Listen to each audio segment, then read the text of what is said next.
Pedes ya mas? Oke. Iya, masakan Rembang bener ini.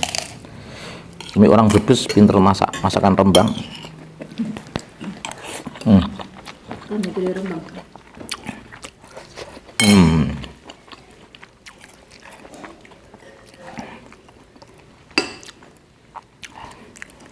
Kalau saya angen-angen itu Kiai NU itu hebat, betul-betul hebat, dahsyat, kokoh sebagai kekuatan NKRI, Negara Kesatuan Republik Indonesia.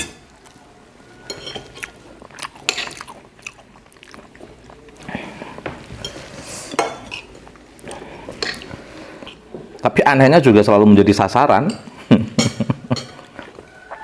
sasaran konflik pihak-pihak ketiga itu, nggak tahu menahu, menjadi sasaran konflik kepentingan politik orang-orang tertentu.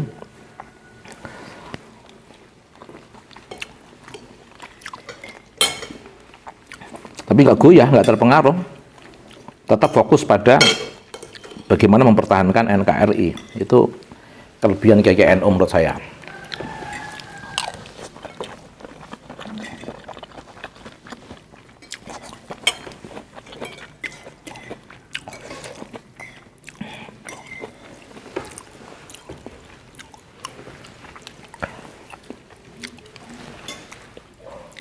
Dan anehnya, keajaiban ya, mungkin ini keramatnya para kiai-kiai NU ya, makomnya tinggi-tinggi dalam membawa ilmu batin, ilmu tasawuf,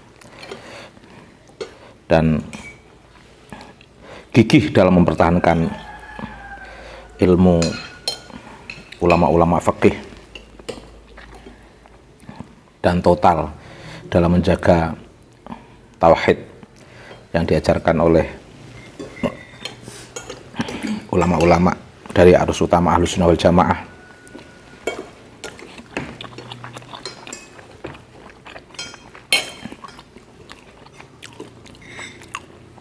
Sebagai kekuatan NKRI, selalu ada banyak hal yang ingin memainkan KJNU. Kelihatannya lunak, bisa didekati, tetapi dari sifat lunaknya KNU itu ada sebuah prinsip yang tidak mudah dimainkan, atau mungkin ini bagian daripada hidayah. Jadi dibalik lemah lembutnya para KNU itu tetap dalam petunjuk Allah, sehingga tidak bisa dimain-mainkan, dipermainkan, diajak main-main oleh orang-orang yang hanya memahami sistem kenegaraan itu dalam konteks sistem kekuasaan. Kalau KKNU itu memahami sistem kenegaraan tidak dalam konteks sistem kekuasaan, tapi dalam konteks menjaga kesatuan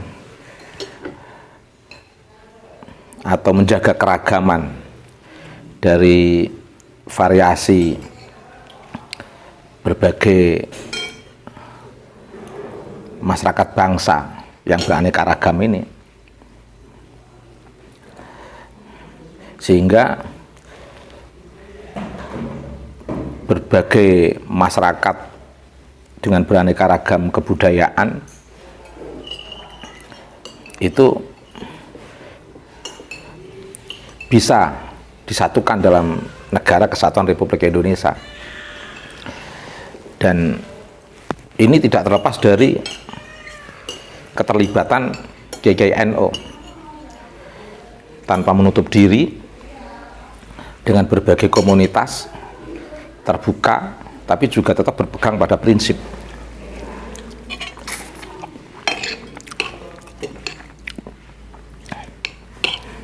Tapi ya nggak luput dari cobaan. Misalnya cobaan pada zaman Orde Lama, ada pihak yang terpancing oleh kelompok-kelompok yang punya kepentingan kehendak kuasa, di antaranya adalah PKI,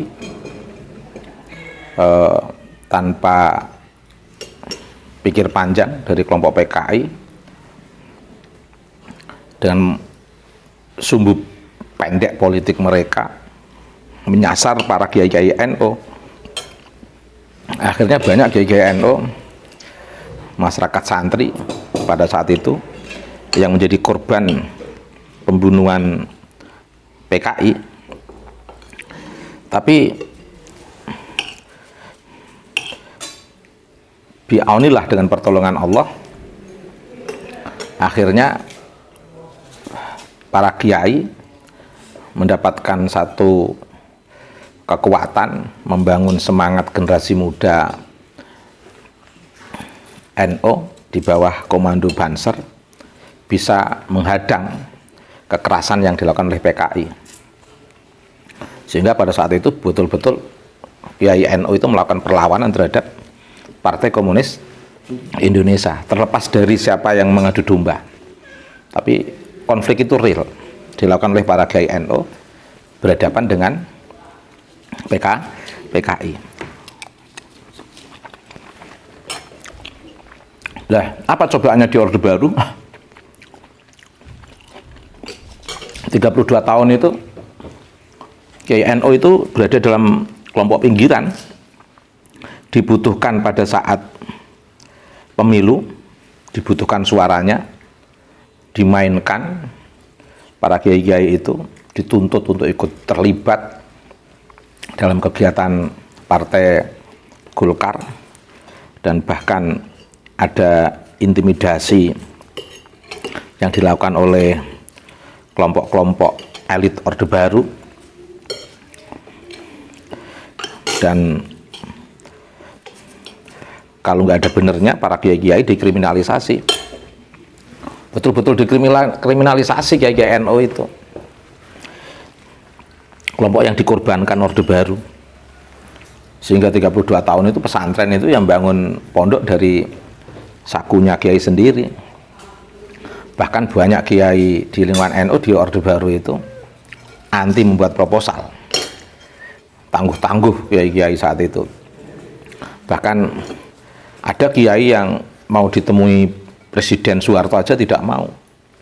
Di NU itu banyak itu, saking keterlaluannya Orde Baru di bawah kepemimpinan Soeharto, sehingga kue-kue pembangunan itu tidak banyak masuk ke pesantren. Pesantren zaman Orde Baru itu banyak yang kumuh, ya. Pemerintah hanya memperhatikan anggaran-anggaran untuk sekolah-sekolah negeri, dan anggaran itu banyak masuk ke organisasi tertentu, sehingga dia mampu membuat perguruan tinggi, sehingga dia mampu membuat rumah sakit di beberapa tempat, di mana-mana. Sementara kiai NU tetap bertahan dengan pesantrennya. Nah, jadi betul-betul Orde Baru itu terjadi, telah melakukan kriminalisasi terhadap kiai NU. Nah, ini yang agak unik dan lagi hot sini. Di zaman Presiden Jokowi, kiai NU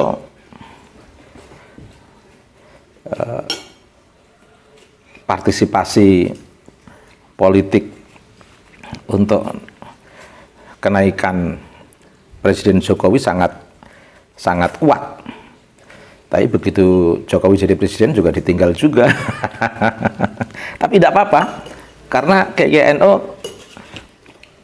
tujuan utamanya bukan semata-mata Jokowi, tapi kekuatan negara kesatuan Republik Indonesia ini, dan visinya adalah visi politik kebangsaan kiai NU itu. Sehingga pada zaman Presiden Jokowi ini ditinggal Jokowi juga nggak apa-apa, nggak sakit, meskipun agak nahan perut. Dan juga anehnya di era Jokowi ini pula ada kelompok-kelompok yang menuduh salah satu badan di bawah organisasi NU dianggap sebagai tempat yang disusupi PKI. Loh, ya udah, tetap bertahan. Siapa yang percaya? Wong NU dari dulu itu pejuang benteng kekuatan NKRI. Orang mau ngomong sama saja nanti kualat sendiri. Itu kehebatan GGNU di situ. Ngalah, tapi di luar dugaan, dalam posisi yang selalu bertahan untuk menjaga kemanusiaan, keadilan dan persamaan yang menjadi inti daripada ajaran Islam, untuk menjaga maqasidus syariah, prinsip-prinsip utama yang menjadi ajaran syariat, dan yang betul-betul ingin menjaga persatuan dan kesatuan bangsa ini dalam satu kesatuan negara, kesatuan Republik Indonesia. Ini salah satu kelebihan GGNU. Tapi sejarah membuktikan, di tengah banyak orang yang ingin menjatuhkan GGNU, banyak orang yang ingin memainkan GGNU, sejarah akan membuktikan, akan membongkar kejahatan-kejahatan mereka, termasuk mereka yang jahat memakzulkan Gus Dur pada saat jadi presiden. Sekarang ketahuan juga, orangnya juga itu-itu aja, sampai yang bikin gaduh di era pemerintahan Jokowi itu ya orang yang pernah bikin gaduh di era pemerintahan Gus Dur. Siapa orangnya? Ya para peneliti yang punya hak untuk bisa memaparkan ini. Tapi ini sejarah yang tidak bisa dihapus, sejarah yang tidak bisa diabaikan,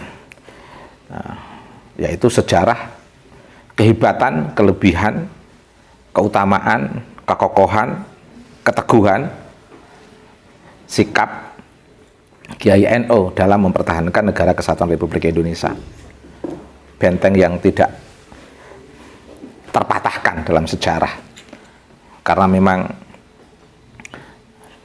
di tengah aktivitas sosial politik dengan mengedepankan akhlakul karimah, justru memiliki hikmah yang luar biasa, magnetnya justru luar kuat. Makanya siapapun dari kelompok manapun kalau mencaci Kiai NU, akhirnya ya kepleset sendiri, akhirnya kepleset sendiri, ya. Karena memang Kiai NU itu betul-betul sosok yang memegang kuat wasiat, pesan para ulama-ulama, para leluhurnya, yang termasuk prinsip-prinsip Islam dalam konteks bagaimana bisa menjadi rahmatan lil alamin dalam kondisi dimanapun, betul-betul menjadi Islam sebagai nilai keutamaan lokal masyarakat.